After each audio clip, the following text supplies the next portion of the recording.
이 시간 주님이 가르쳐 주신 기도로 주기도문 하심으로 11월 7일 새벽 예배를 시작하겠습니다. 하늘에 계신 우리 아버지, 아버지의 이름을 거룩하게 하시며 아버지의 나라가 오게 하시며 아버지의 뜻이 하늘에서와 같이 땅에서도 이루어지게 하소서.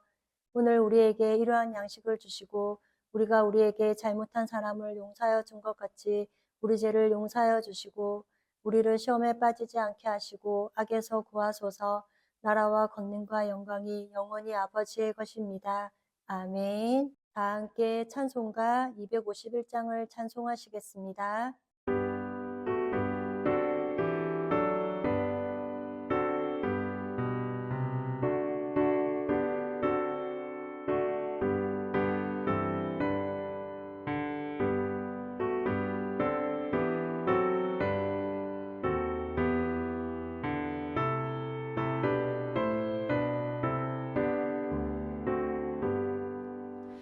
놀랍다 주님의 그 은혜 우리의 죄를 속하시려 갈보리 십자가 위에서 어린 양 보혈을 흘렸네.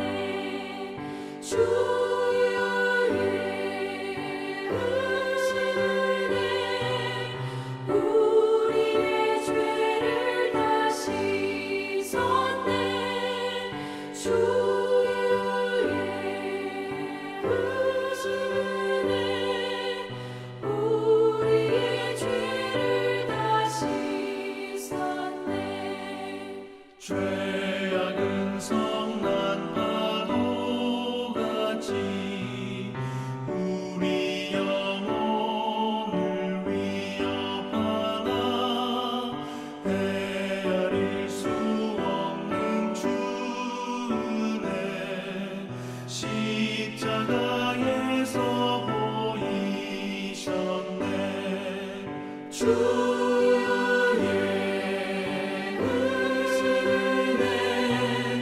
우리의 죄를 다 씻었네. 주의 은혜 우리의 죄를 다 씻었네. 죄악에 물든 영혼들을 주께서 피로 씻으시네. 지금도 흐르는 그 피에 눈보다 더 희게 씻으라. 주의 은혜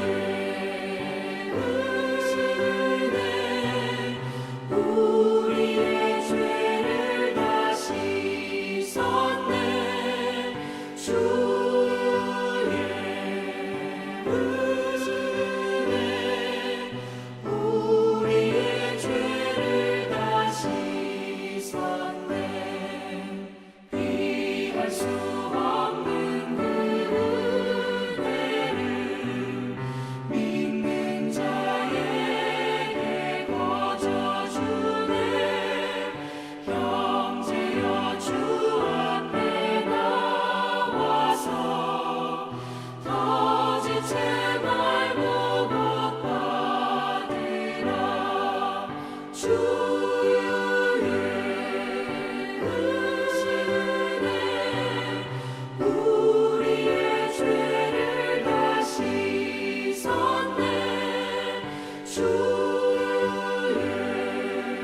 은혜 우리의 죄를 다 씻었네.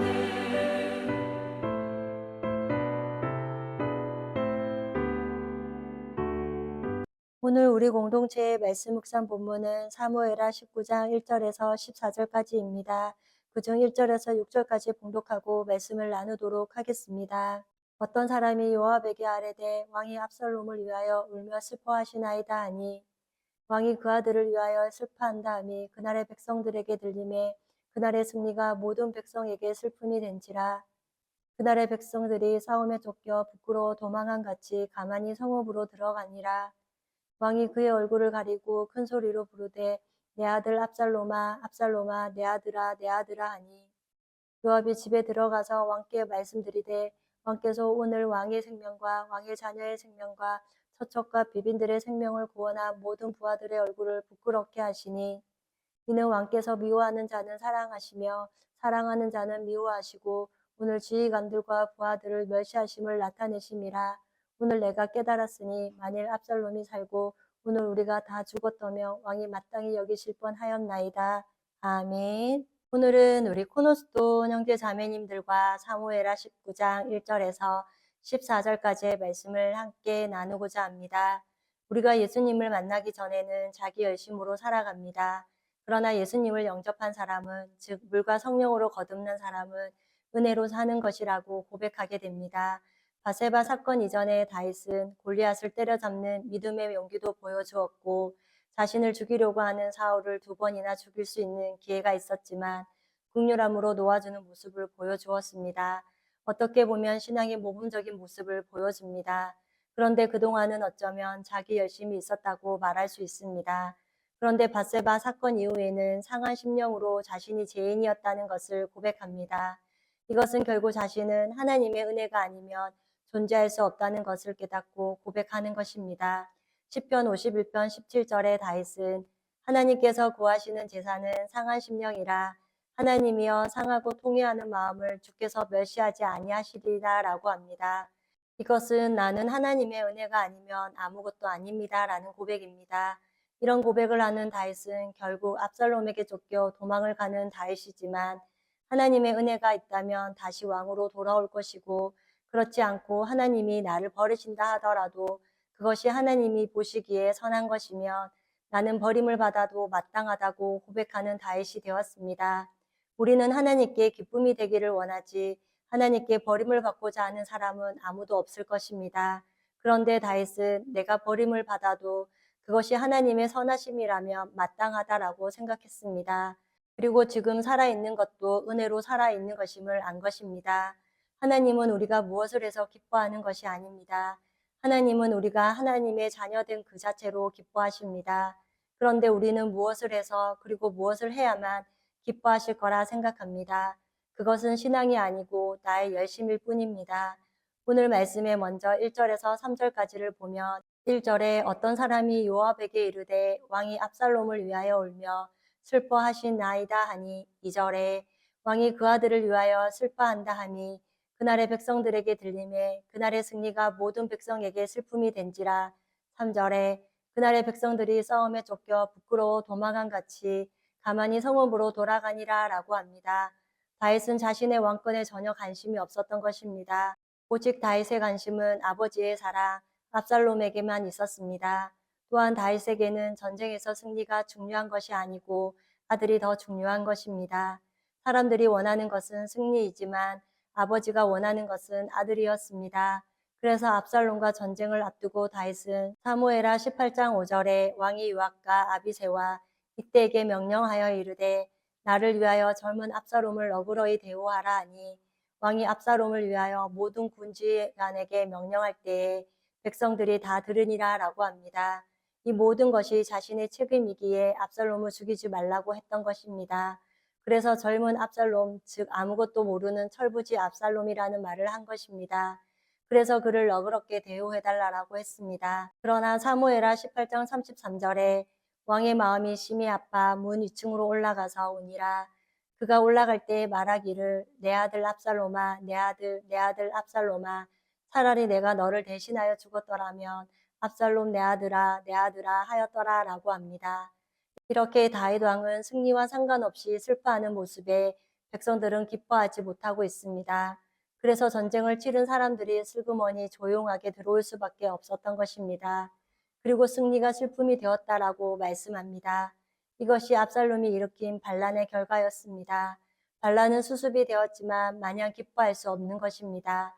그래서 4절에 왕이 그의 얼굴을 가리고 큰 소리로 부르되 내 아들 압살롬아 압살롬아 내 아들아 하니 5절에 요압이 집에 들어가서 왕께 말씀드리되 왕께서 오늘 왕의 생명과 왕의 자녀의 생명과 서쪽과 비빈들의 생명을 구원한 모든 부하들의 얼굴을 부끄럽게 하시니 6절에 이는 왕께서 미워하는 자는 사랑하시며 사랑하는 자는 미워하시고 오늘 주의관들과 부하들을 멸시하심을 나타내심이라. 오늘 내가 깨달았으니 만일 압살롬이 살고 오늘 우리가 다 죽었다면 왕이 마땅히 여기실 뻔하였나이다 라고 합니다. 반란의 책임을 지고 전쟁에 나갔다가 사명을 완수하고 돌아왔지만 요압은 이런 다윗의 반응에 화가 났던 것입니다. 어떻게 보면 다윗에게 수고했다는 말을 들어야 하고 칭찬과 격려의 말을 들어야 하는데 지금 압살롬의 죽음만 슬퍼하고 있으니 왕으로서 책임을 마땅히 감당할 수 있겠냐는 비난인 것입니다. 지금 다윗 왕에게 요압이 화를 내며 흥분하여 자신이 왕의 생명과 왕의 자녀 등의 생명을 다 구원해줬다라고 하면서 화를 내며 퍼붓고 있습니다. 요압의 마음속에는 지금 위기에 빠진 나라의 왕을 내가 구했다는 자기중심적인 교만한 생각이 있는 것입니다. 그 다음 7절과 8절에 7절에 이제 곧 일어나 나가 왕의 부하들의 마음을 위로하여 말씀하옵소서. 내가 여호와를 두고 맹세하옵나니 왕이 만일 나가지 아니하시면 오늘 밤에 한 사람도 왕과 함께 머물지 아니할지라. 그리하면 그 화가 왕이 젊었을 때부터 지금까지 당하신 모든 화보다 심하리이다 하니 8절에 왕이 일어나 성문에 앉음에 어떤 사람이 모든 백성에게 말하되 왕이 문에 앉아 계신다 하니 모든 백성이 왕 앞으로 나오니라. 이스라엘은 이미 각기 장막으로 도망하였더라 라고 합니다. 요압은 마치 반란을 잠재우고 나서 당신이 나의 말을 듣지 않으면 본인이 다시 반란을 일으킬 수 있다는, 즉 전쟁을 마치고 돌아온 사람들에게 적절한 보상을 하지 않는다면 더 큰 어려움을 겪게 될 것이라는 협박의 말을 하고 있습니다. 그래서 다윗의 마음에는 요압을 그냥 두면 안 되겠다 생각을 했을 거지만 일단은 요압의 말을 따라줍니다. 정말 위로를 받아야 하는 사람은 아들을 잃은 다윗인데 말입니다. 그러므로 성문 앞에 앉아서 군사를 칭찬하기로 결정했습니다. 다윗은 백성을 위해서 자신의 슬픔의 감정을 가슴에 묻어두고 다시 일어나 끝까지 인내하고 있는 모습을 볼 수 있는 것입니다. 9절에 이스라엘 모든 지파 백성들이 변론하여 이르되 왕이 우리 원수의 손에서 구원하여 내셨고 또 우리를 블레셋 사람들의 손에서 구원하셨으니 이제 압살롬을 피하여 그 땅에서 나가셨고 10절에 우리가 기름을 부어 우리를 다스리게 한 압살롬은 싸움에서 죽었거늘 이제 너희가 어찌하여 왕을 도로 모셔올 일에 잠잠하고 있느냐 하니라 라고 합니다. 압살롬 편에 가담했던 이스라엘 사람들이 모여서 토론이 벌어졌습니다. 그래서 이제 이스라엘의 압살롬 편에 섰던 장로들이 어떤 의식을 가지고 어떤 생각을 가지고 있었는지 10절을 보면 우리가 기름을 부어 우리를 다스리게 한 압살롬은 싸움에 죽었거늘 라고 합니다. 즉 자기들이 기름을 부어 압살롬을 세웠다는 것입니다. 기름을 부어 세우는 것은 하나님이 세우시는 자라는 분명한 사인이 있을 때 본인들이 기름을 부은 것입니다. 그런데 지금 자기들이 압살롬을 그냥 왕으로 세워버렸습니다. 하나님이 세우신 지도자가 아니라 자기들이 택하고 자기들의 유익을 위해서 세운 지도자가 죽었다는 것입니다. 그래서 압살롬은 죽었고 다윗 왕을 다시 모셔와야겠다는 일치된 생각이 아닌 논쟁을 하고 있습니다. 11절에 다윗 왕이 사독과 아비아달 두 제사장에게 소식을 전하여 이르되 너희는 유다 장로들에게 말하여 이르기를 왕의 말씀이 온 이스라엘 왕을 왕궁으로 도로 모셔오자 하는 말을 왕께 들렸거늘 너희는 어찌하여 왕을 궁으로 모시는 일에 나중이 되느냐. 12절에 너희는 내 형제요 내 골육이거늘 너희는 어찌하여 왕을 도로 모셔오는 일에 나중이 되리요 하셨다 하고 라고 합니다. 이것은 이스라엘의 11지파들이 모여서 다윗을 다시 왕으로 모셔오자고 하는데 그 소식을 들은 다윗이 정치적으로 생각해 보았습니다. 이 사람들이 다시 나를 왕으로 초대한다는 이 과정을 통해 다시 자신들의 뜻대로 휘두르겠다는 마음이 읽힌 것입니다. 그래서 다윗은 유다 지파로부터 상처를 받았지만 어떻게 하면 잃어버린 왕권을 회복하며 어떻게 하면 내전으로 나눠진 나라를 다시 통합할 것인지 집중하는 모습입니다. 그러므로 다윗은 그들이 괘씸했지만 자신이 유다 지파를 먼저 품는 그의 성품과 지혜를 볼 수 있습니다. 그렇기에 용서와 긍휼의 마음으로 자신을 반란하는 데 앞장섰던 유다 지파에게 먼저 손을 내밀게 됩니다. 13절에 너희는 또 아마사에게 이르기를 너는 내 굴력이 아니냐 내가 요압을 이어서 항상 내 앞에서 지휘관이 되지 아니하면 하나님이 내게 벌 위에 벌을 내리시기를 바라노라 하셨다 하라 하여 14절에 모든 유다 사람들의 마음을 하나같이 기울게 하매 그들이 왕께 전가를 보내어 이르되 당신께서는 모든 부하들과 더불어 돌아오소서 한지라라고 합니다. 지금 아마사를 다윗이 군지휘관으로 임명하게 됩니다. 아마사는 반역을 일으킨 압살롬이 총사령관으로 임명했던 사람입니다. 이것을 들은 요압의 마음이 어땠을까요? 그 결국 아마사는 요압의 손에 죽게 되고 말지만 말입니다. 그러나 지금 압살롬의 편에 섰던 아마사와 그 사람들을 다윗이 안심하게 만드는 것입니다. 반란군 전체가 우리는 용서를 받았구나라는 확신을 갖게 되는 일이 됩니다. 그러므로 유다 전체가 다시 다윗에게로 마음이 기울게 되었습니다. 이렇게 다윗은 일단 압살롬으로 인해 일어난 분란을 잠잠케 하는 모습을 보게 됩니다. 이것은 다윗이 자기의 힘으로가 아닌 오직 은혜로 사는 자로 바뀌었기 때문에 가능했을 것입니다. 오늘 다윗이 아들을 잃은 슬픔을 요압과 백성들이 헤아리지 못했습니다. 다윗을 진정한 왕으로 모셨다면 그렇지 않았을 것입니다. 이처럼 우리도 어쩌면 하나님의 하나밖에 없는 아들인 독생자 예수 그리스도를 우리의 죄 때문에 십자가에 죽게 하신 하나님의 아버지의 마음을 헤아리지 못하고 자기중심적으로 하나님을 반역하고 살고 있지는 않는지, 그리고 진정으로 예수님을 왕으로 모시고 사는 우리의 삶인지 말씀에 비추어 돌아보기를 원합니다. 오늘도 우리 코너스톤 형제 자매님과 저는 하나님의 은혜로 예수 그리스도로 말미암아 영원한 생명을 얻고 우리의 힘으로 사는 인생이 아니라 은혜로 사는 자임을 감사로 고백하는 이 한날이 되기를 소망합니다. 다 함께 찬송가 412장을 찬송하시겠습니다.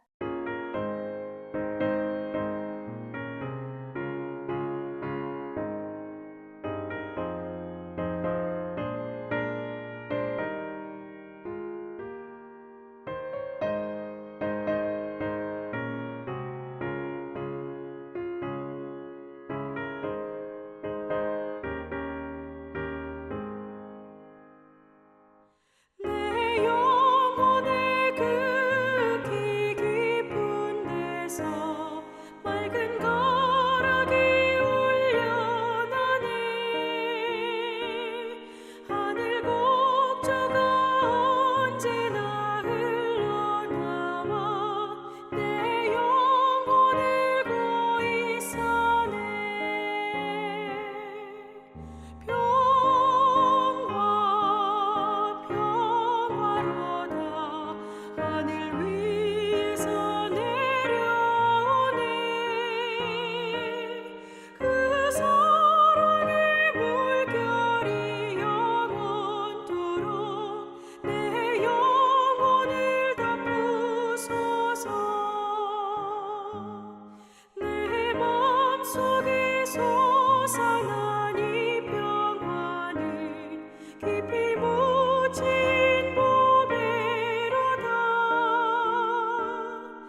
다 함께 기도하시겠습니다. 사랑의 하나님, 오늘도 새날을 허락하여 주시고 예배로 하루를 시작해 하시는 은혜를 감사합니다. 오늘 사무엘하 19장 말씀을 통하여 다윗이 자신의 권력으로 살았다면 아들 압살롬의 죽음을 그리 슬퍼하지 않았겠지만, 그리고 다윗은 이제 은혜로 사는 자임을 알았기에 반란을 일으켰던 자들을 품을 수 있었음을 보았습니다. 우리 또한 하나님의 하나밖에 없는 아들인 예수 그리스도를 우리를 위하여 십자가에 죽게 하신 사실이 얼마나 놀랍고 큰 사랑인지를 깨닫습니다. 진정으로 우리의 마음에 예수님을 왕으로 모시고 독생자를 내어주신 하나님 아버지의 마음을 묵상하며 그 사랑이 얼마나 큰 은혜인지를 고백하게 하옵소서. 우리의 마음은 언제나 상황과 환경에 조급해하지 않고 선하신 하나님만을 신뢰하며 믿음을 잘 지키는 삶이 되기를 원합니다. 우리 안에는 선한 것이 없음을 항상 고백하며 성령의 도우심 가운데 은혜로 사는 인생임을 날마다 고백하며 하나님을 영화롭게 하는 하나님의 백성들이 되게 하옵소서. 지난 주일 말씀의 권위 고난이라는 제목으로 말씀을 듣게 하시니 감사합니다. 하나님은 사람이 아니시니 거짓말을 하지 않으시고 인생이 아니시니 후회가 없으시기에 말씀하신 바를 그대로 행하시고 실행하셨음을 깨닫습니다. 또한 말씀의 권위가 구원의 길을 만드는 것임을 성경을 통해 보게 하시고 구약 성경에 고난의 말씀을 하신 대로 예수님께서 고난을 받으셨음을 알았습니다. 우리의 죄 때문에 까닭 없이 고난과 고통 당하신 것을 감사하며 또한 성경대로 고난의 말씀과 성취는 인간을 사랑하신 하나님의 열심이심을 감사하는 저희가 되게 하옵소서. 그러므로 자기 아들을 아끼지 아니하시고 우리의 모든 사람을 위하여 내어주신 하나님의 사랑과 예수님의 순종을 기억하며 우리의 길이요 진리요 생명 되시는 주님만을 굳게 붙드는 삶이 되게 하옵소서. 또한 고난으로 인해 제 문제가 해결될 것임을 말씀하셨고 우리가 범한 죄를 속하려고 죽으시고 우리를 영원히 온전케 하시는 놀라운 약속을 감사하면서 내 생각을 내려놓고 내 생각보다 높으신 하나님을 찬송하고 기뻐하며 평안을 누리며 살아가는 우리 코너스톤 성도님들이 되게 하옵소서. 오늘도 세상을 쫓지 않고 말씀으로 우리의 마음을 새롭게 함으로 하나님의 선하시고 기뻐하시고 온전한 뜻이 무엇인지 분별하여 그 뜻을 쫓아 사는 한날이 되기를 기도하며 우리를 죄에서 구원하여 주신 예수님의 이름으로 기도드립니다. 아멘. 이 시간 합심으로 기도할 제목을 나눕니다. 주일 예배와 목회자의 사역을 위해 코너스톤 교회가 진리 위에 든든히 서가도록, 그리고 지난 주일 들었던 말씀을 기억하며 교회를 이끌어 가시는 사랑하는 담임 목사님과 목회자들을 위해 소그룹 원들을 위하여, 그리고 하여 성경공부와 목회자 세미나 가운데 말씀을 배울 때 우리의 마음에 말씀을 깨닫는 기쁨이 충만하게 하셔서 배우고 확신하는 일에 거하는 시간이 되도록 기도해 주시고, 이 시간 각자 가지고 계신 기도의 제목을 놓고 기도하시기를 바라며 오늘도 주 안에서 승리하십시오.